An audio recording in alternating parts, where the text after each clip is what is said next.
But that is going to be quite the game. Noah, now to just hand it over to you, I want to hear from you. What do you think the top three matchups are that are outside the BCS games that are just other games to look out for? Well, the BCS games, of course, are phenomenal, but there are good bowl games outside of there. And let me pull this up. I know one of them, of course, is going to be the Cotton Bowl, because the Cotton Bowl is always an exciting matchup to watch. Let me pull this the schedule up really quickly. Bowls. There we go. Sorry about that, but now that we have it up, the Cotton Bowl, of course, is going to be a great game. And who is the Cotton Bowl? Ugh, I can't seem to get it up right now.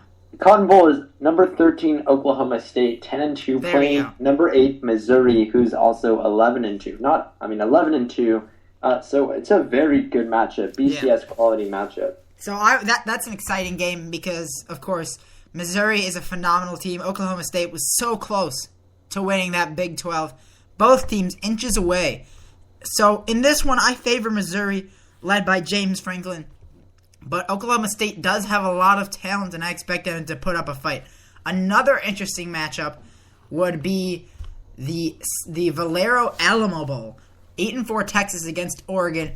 Oregon, of course, really, really good. Texas, great bounce back to what seemed like was going to be a disastrous year. So I'm excited to see if Texas can possibly pull off a really big upset. And as my third one, I have the Capital One Bowl. Wisconsin versus South Carolina, number 19 versus number 9. Joel Stavia of Wisconsin. It'll be a great matchup there, though I do think South Carolina should come away with the win. Just a much harder schedule, and of course going up against SEC teams preps you a little better than the Big Ten teams Wisconsin had to play.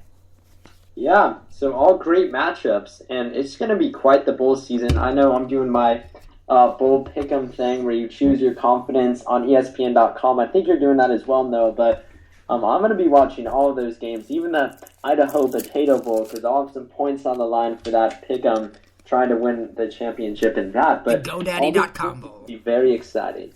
All of these bowl, some of the names are kind of ridiculous. The Bell Helicopter Armed Forces Bowl.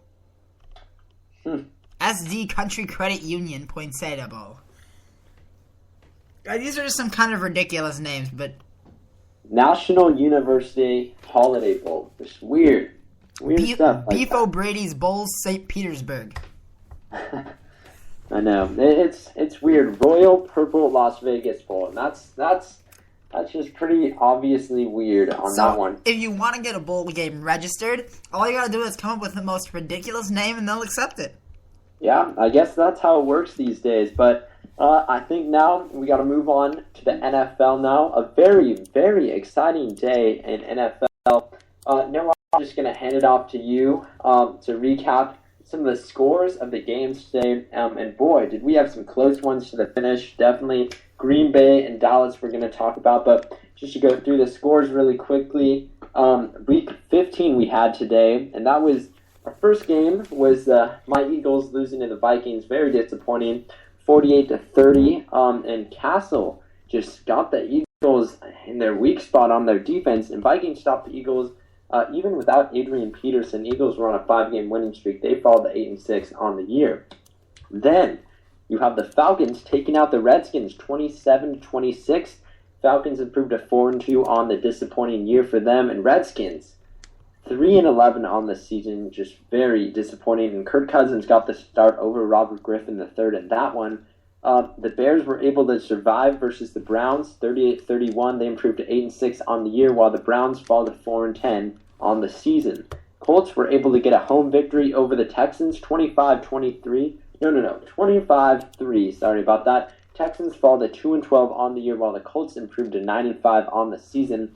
Dolphins upset the Patriots in Miami 24-20. Dolphins improved to 8-6 on the season, while the Patriots fall to 10-4 on the year.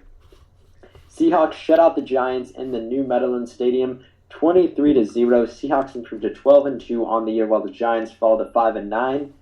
49ers defeated the Buccaneers 33-14. 49ers improved to 10-4 on the season, while the Bucs fall to 4-10 on the year.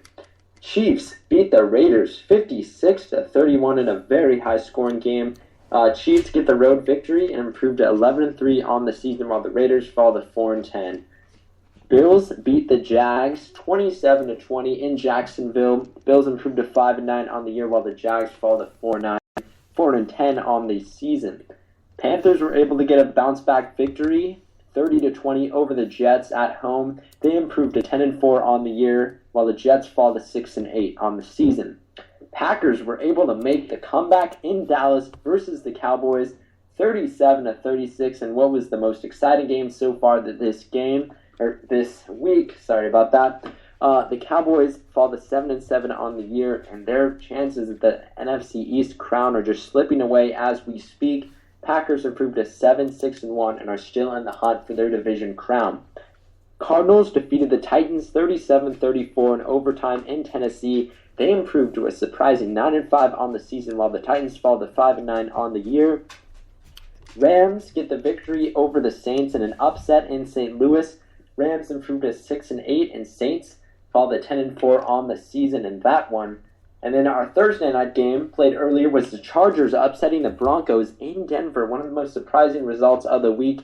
27-20, Chargers improved to 7-7 on the year, while the Broncos fall to 11-3. Chargers are still in the hunt, while the Broncos are still trying to maintain home field advantage in the AFC.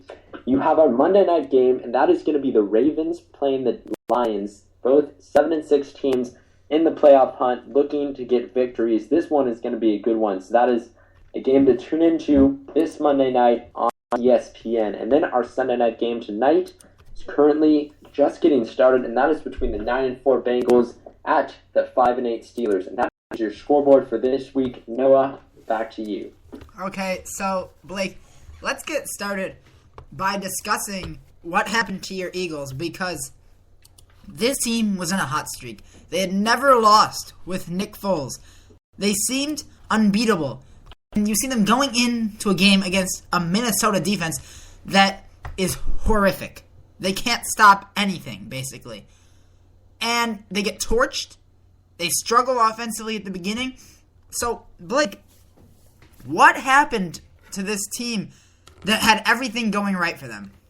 I mean, honestly, I just think they hit one of those weird roadblocks that happens sometimes in a season. Some of the teams need a humbling experience towards the end of the year to kind of get them back going in more of a streak mode when they hit the playoffs. I think this could be a blessing in disguise for this team, especially with the Cowboys losing today and them not losing a game and being tied with the Cowboys. At the end of the day, they're leading the NFC East by one game. And the Vikings, I don't know what their deal is. They should be losing games trying to get a number one draft choice, but they continue to win even with a third-string running back, because Toby Gerhart was also injured in that one. But the Eagles' defense just absolutely fell apart versus Minnesota. Matt Castle just shredded them. Nick Foles and the Eagles' offense played pretty well, but LaShawn McCoy was just held to an abysmal game compared to his previous standards. So I'm not really sure what happened in this one, but all I can say is we're lucky that the Cowboys lost, and maybe it could be a humbling experience that could get the team going before they possibly reach the playoffs. And of course, this is a great transition from the Eagles. You were just talking about the Cowboys, and the Cowboys look like they would be headed to the top of the division, and Packers fans did not feel good.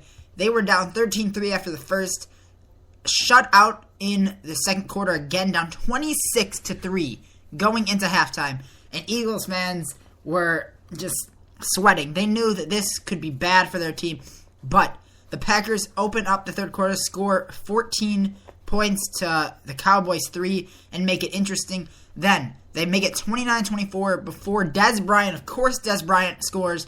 He scores a touchdown to put them up by 12, but this is when Tony Romo goes wrong. After a James Jones touchdown, all Tony Romo has to do, basically, is allow them to punt the ball to make it at least more difficult for them.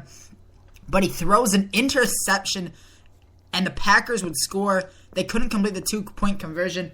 And then Tony Romo, with one last chance, gets intercepted again.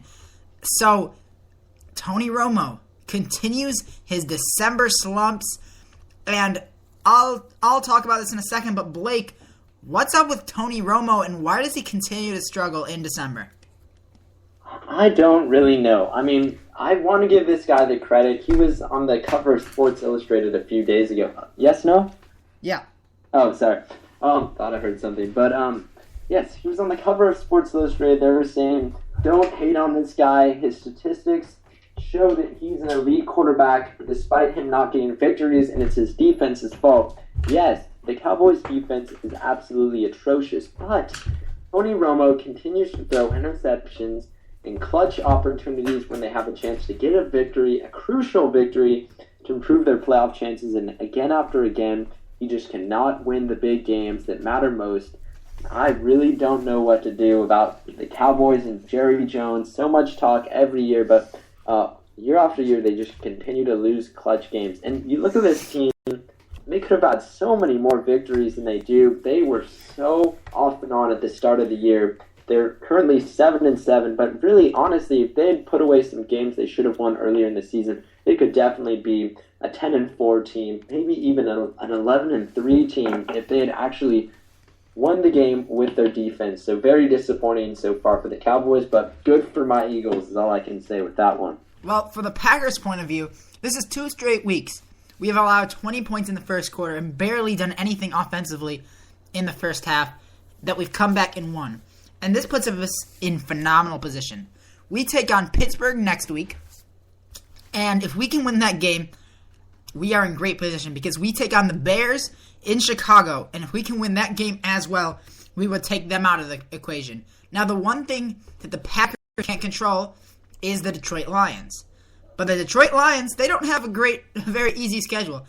Coming off that loss against Philadelphia, they take on a Baltimore team that never seems to lose in December, that is making that playoff push because they always seem to make it. They get the Giants, and though the Giants have struggled, and struggled mightily against the Seahawks, they have the potential to surprise teams. And then, of course, at the end, they get the Minnesota Vikings that just defeated your Eagles.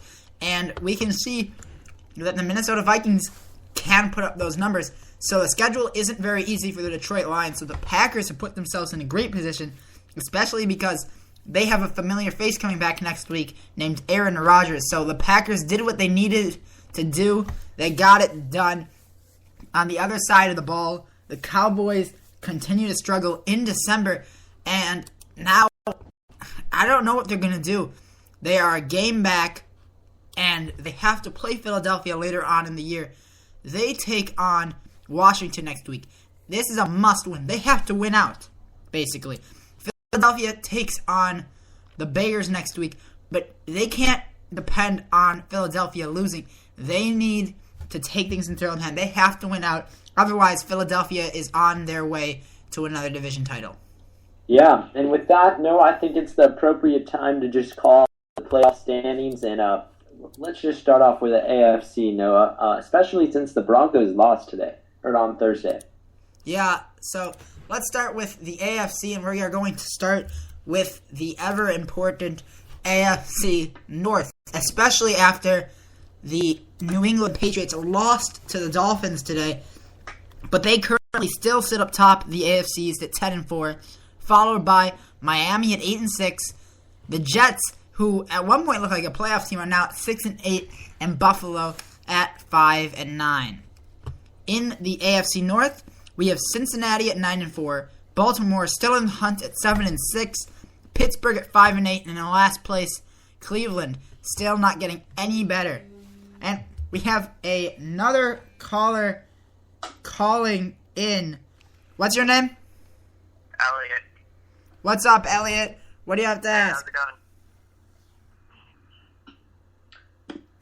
What's up? What's your question? All right, what are we talking about? Are we still talking about the NFL? Yeah. All right. How much of a threat are the San Francisco 49ers when they do not have a home field advantage? Okay, Blake, I'll let you start first. How much of a threat do you think they are when they're not at home? Well, you look at this team right now, and their losses a lot of them are coming on the road versus quality teams. They lost at New Orleans, They lost at Seattle, and their other two losses were versus Indianapolis and Carolina, two definite